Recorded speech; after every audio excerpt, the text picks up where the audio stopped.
Well, greetings, everybody. I was hoping to have a live chat today, but it turns out it's much more complicated than I thought.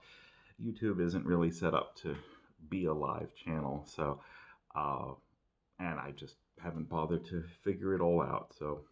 But it's very complicated, and we'll see.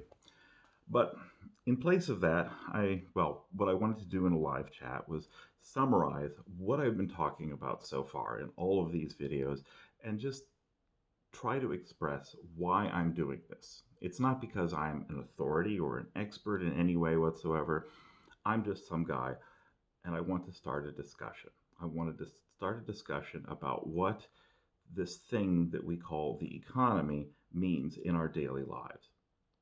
In order to do that, I have to diagnose some known issues, some problems, and provide some potential solutions. Both of those could be flawed, of course, but you might have your answers. What we do know is that the experts are a little bit confused at best. So how to start this? Where do we get going? Well, first of all, I have been showing off my currency collection. Most of it's completely worthless, as you understand. So for this, I wanted to bring in a bill that I'm probably not going to be able to use anywhere else, and it's one of my favorites. It's a Quetzal note from about 1980, and it's very beautiful. The Guatemalan Quetzal. This particular one is one of my favorites because, if you can see here, it is the denomination is 1/2 of a Quetzal. 1/2. Never understood that. But the Quetzal itself is named after the Quetzalcoatl, which is a bird native to Guatemala with a 2 meter long, colorful tail, very beautiful, has a beautiful song apparently. This particular bill has the Temple of Tikal on the back. It's a wonderful note, very colorful for its day. And what's interesting about this is that it was printed by Thomas de la Rue and Company in London. It's a printer of, most currencies around the world at that time. A lot of countries just call up Thomas de la Rue to print their company, their currency. I mean, think about this as a business. You get a call in the middle of the night. Hello, yeah, we're having a major currency crisis. Can you print like 1 billion of those 100 Quetzal notes like now? Yeah, no payment. Yeah, just keep a few thousand of them, a few million. Look, if we had US dollars, we wouldn't be calling you, okay? Anyway, that's my joke. Guatemala's doing okay, but they have their issues. This is worth about 6 cents now, in case you're wondering. So, jokes and nonsense aside, what am I really talking about? I first became interested in economics back in 2007. This was when it was clear that there was a major crisis coming, that things were about to break. Now, I realized that the fall of Lehman in 2008, that it was very common for everyone to say, we didn't see it coming. This is absolute crap. Jim Cramer's famous rant to the Fed to open up the window and save us all came a full year before that. All right? The peak of the stock market was a full year before the fall of Lehman. It takes some time for these things to go through. This crisis is going to be about the same. We're not going to see all of the effects come through the economy for another year. How much is it going to cost? I haven't been really talking about that because at first there was a $2 trillion stimulus, and then we were talking 3, and now we're talking 6 trillion in the US. This is in a country that had about a 14 trillion-ish money supply going into it. So we have something like a 40% expansion in M2 so far. This has to be inflationary, right? Well, we haven't had inflation for a long time. You see, this crisis, I believe, is going to be blamed for everything that happens economically, but it is not really all about the virus. All of these problems were in place before, and the crises of 2001 and 2008 show that we're going from one crisis to the next. Now, what has been going on? 2 years ago, there was a major change in corporate taxes that was passed. And At the time, there was corporate tax rates were lowered, and a whole lot of things were brought into alignment with the rest of the world. There was some really good stuff in this bill, but one of the things it did was it encouraged corporations to take on debt. And what they did is they basically swapped equity for debt. A whole lot of corporate debt was issued, and this was used to buy back stocks and puff them up. Essentially, every country in America, every big company, adopted a poison pill strategy. Merger and acquisition has pretty much ceased. And this was done, it puffed up the stock market. It was one of the things that did it. In order to fund all of this, there was a huge wave of money that was coming in from the developing world. Now, if you remember back in the crisis in 2008, we had $4 trillion in quantitative easing that was done to help our economy. And it really didn't do the job as it was supposed to. This was a big question mark because, well, why didn't it work? A lot of that money found investment elsewhere.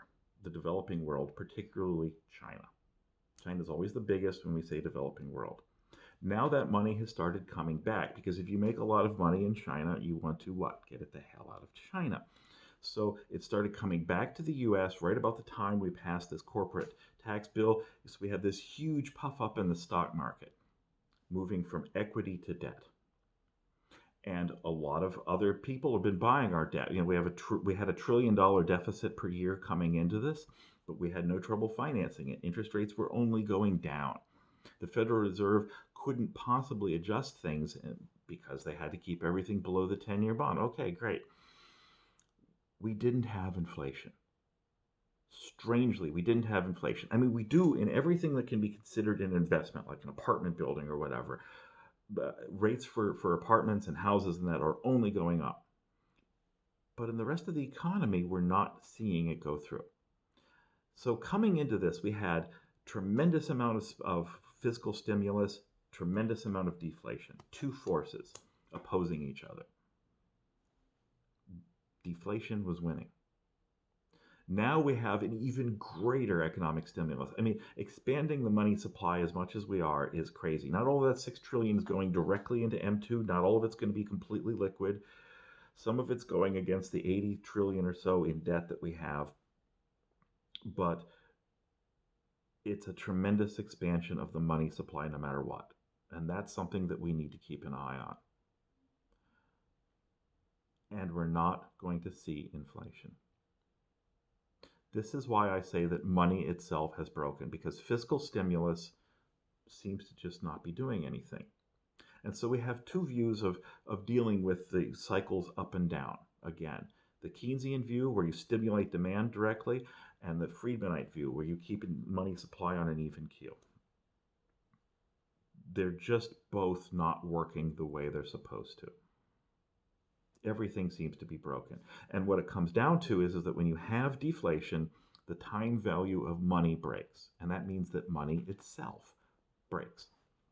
The concept of debt just doesn't make any sense. I mean, if you have a debt payment of $100 and the $1,000 or $10,000 you're sitting on is going to be worth $100 more tomorrow, just wait. Just don't do anything. That's the problem that we have. Now, my solution to move as much as is possible away from debt back to equity, I know that that's part of the solution. I gave an extreme example. I realize that that might be a little too much.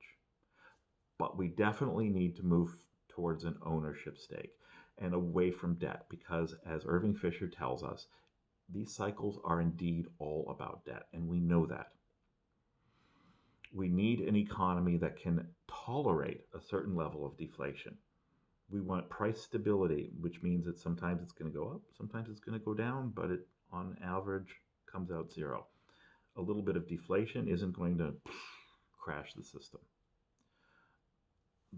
The last few videos that I've been talking about were the 5 principles that I think are necessary for a genuine people-based economics. And those are equity-based, stability-based, resiliency-based. Gotta remember this: a connected world and based on personal development, encouraging people to develop the skills that they need, the techne to move forward. This is something I'm still working on and developing, but I think it's the only way forward. But economic systems, no matter who you're talking about, always start at the top. Because who buys economics, who buys economic analysis? It's people at the top. The market for economics itself is broken. And all of our political philosophies start with the idea that government somehow is responsible for all of this, or big institutions, because they're the ones paying the bills. And you can tell me all about things like, we have a left wing progressive plan, I'm a woke person that's going to have this great new adventure. You're starting at the top. An economy is built from the bottom up, always. The advancement of technology is about the skills of people. First of all, somebody who can put the bits and pieces together to create a new technology, and then the people who can make it real and adapt it and have it work, and then the consumers who ultimately put it to a new use whatsoever. It's always about developing those skills at the bottom. We talk way too much about money. And I love giving you examples of money that has just failed. Because how much faith should we have in this? I mean, how much faith do you have in the Guatemalan quetzal? How much faith do you have in the US dollar? Why is it so significantly different? Oh, well, we have the full faith and credit of the US government. Really? We're just used to it. It is ultimately all about people. And we need ways of giving people time and ability to plan and develop their own future. And when we talk about a fiscal stimulus, we need some resiliency in the economy so that that fiscal stimulus comes from everybody at the bottom, not from the top, not about printing money. And when we talk about a constant money supply, we need that to also come from the bottom, right? This is what I mean by dynamic stability and resiliency and the ability to adapt and change, even if you're talking about new skills. We have to have a bottom-up economy, but we never talk about that because economists are employed by big banks and big government and big. And you might say to yourself, well, I'm a liberal and I have no faith in big companies, or I'm a conservative and I have no faith in big government. Why does anybody have faith in big? Just let's start there. That's the issue at hand. Industrial mindset is what I call it. The old view of an industrial world where we have big structures that are elaborate. We know from the way that people are working, even before this whole crisis, that we're moving to a more flexible economy, where people work for smaller companies that put together the technologies and implement them as fast as they can. We want to be fast and nimble. We have to be flexible. But we still have a mindset that teaches us that top-down is always best, that bigger is always better. There are always economies of scale. There are not. Sometimes there are diseconomies of scale, more so all the time. A flexible workforce can benefit everybody. Some people need that flexibility. Some people want that flexibility. But they shouldn't lose health care and access to all kinds of other things. They should have some ability to put money away for those places in between one contract to the next. Okay? You go from one big agile sprint over here, work 80 hours a week, burn yourself out, have some downtime. Many people are working that way. That's what companies need. Some employees like it that way. They learn things on the job. They build their resume. They learn through experience. It works for some people. A quarter of the workforce, maybe that's too much, maybe that's too little, but that's where we're at. So we have to stop thinking about everything from a top-down perspective. I've been here putting together a deliberately cheesy, friendly conversation about these issues simply because I want everybody to think about it. Think about your own mindset, where it comes from. You probably formed your ideas when you were a child. They might have changed a little bit when you were a young adult and went out into the world for yourself, but they're probably set. We need to look at things a little differently. It's not about the quetzal, the peso, the euro, the ruble, the renminbi, the US dollar. It just isn't. It's about people. It's about you and your ability, your drive, your ambition, and what makes you happy. Everything has to be organized that way. Now, again, I love the joke that economics is just sociology with a way of keeping score. I realize that sometimes you have to pay attention to the scoreboard. I mean, if you're down by 7 and there's 2 minutes left to play, you got to move the ball, okay? But generally speaking, when you're in the middle of the game, it's about execution, ball control. I'm using my football analogy way too much. See, we're always in the middle of the game. That's the point. There isn't really an end. There really isn't a 2-minute warning. It's always about executing the fundamentals. And you can say that for any sport you want. Game theory teaches us that a lot of economics is really a game, like a sport. It has rules, people follow them, mostly. And if the game is set up properly, you have desired outcomes. Markets sometimes set up spontaneously because everybody knows how to play checkers, everybody knows how to play cards, everybody knows how to. Those are the easy ones. Sometimes we're talking chess. Sometimes we're talking, yeah. And over in East Asia, they play Go. Yeah. That's where it gets difficult when everything comes together. But the world is becoming more and more connected. We can't avoid that. The problem at hand is that money itself seems to be breaking. Our concept of money seems to be breaking. At the very least, the US dollar, upon which everything in the world is based, could very well break, and that would break the world. This has been coming on for a very long time. We should have had inflation for at least the last 2 years, and we have not. Why? What has been going on? We will see as we go through cycles of bankruptcies, of bank failures that are likely to come. We are going to see food shortages around the world as various webs of things break. It is going to only get worse from here. We are only at the beginning of this in terms of the economy. It took a full year for the 2007 one to work its way through to the fall of Lehman. This will be quicker, but it will be months. It will be much more than $6 trillion before we get done. The total expansion of the money supply is going to be insane. And yet there probably still will not be inflation. We'll see. Half a quetzal. 6 cents for your thoughts. That's what this is all about. I do think that the changes that we have seen in the last 20 years have fundamentally changed how we relate to each other in so many ways.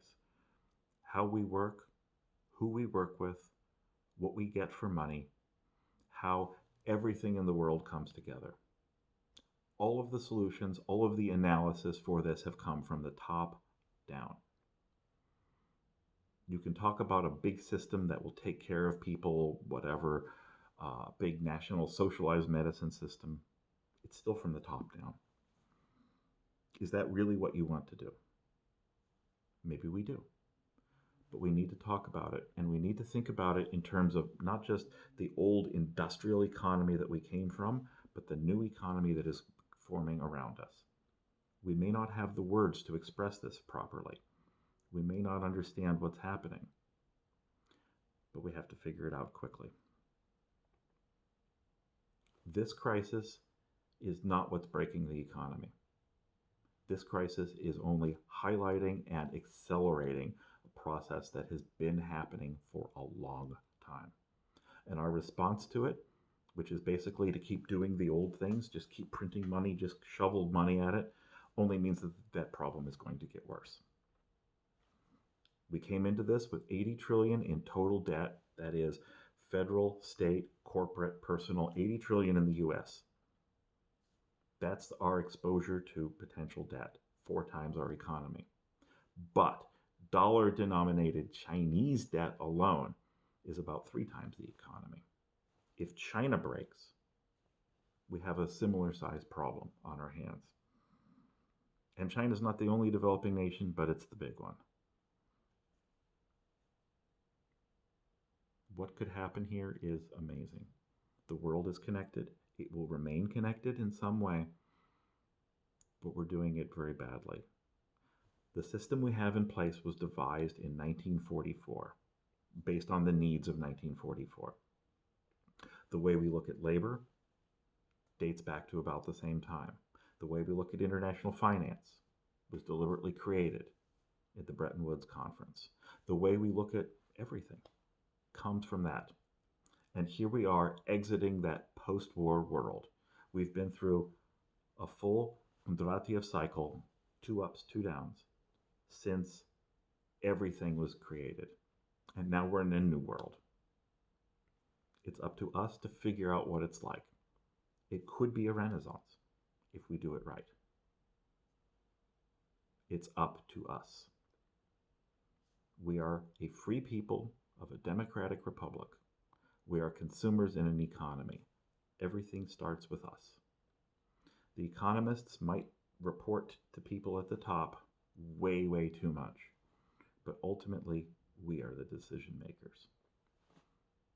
We need to find a way to decide, and not just listen to people who are talking to us from up above, not just the quick and easy answers that make it sound like there's a solution in place.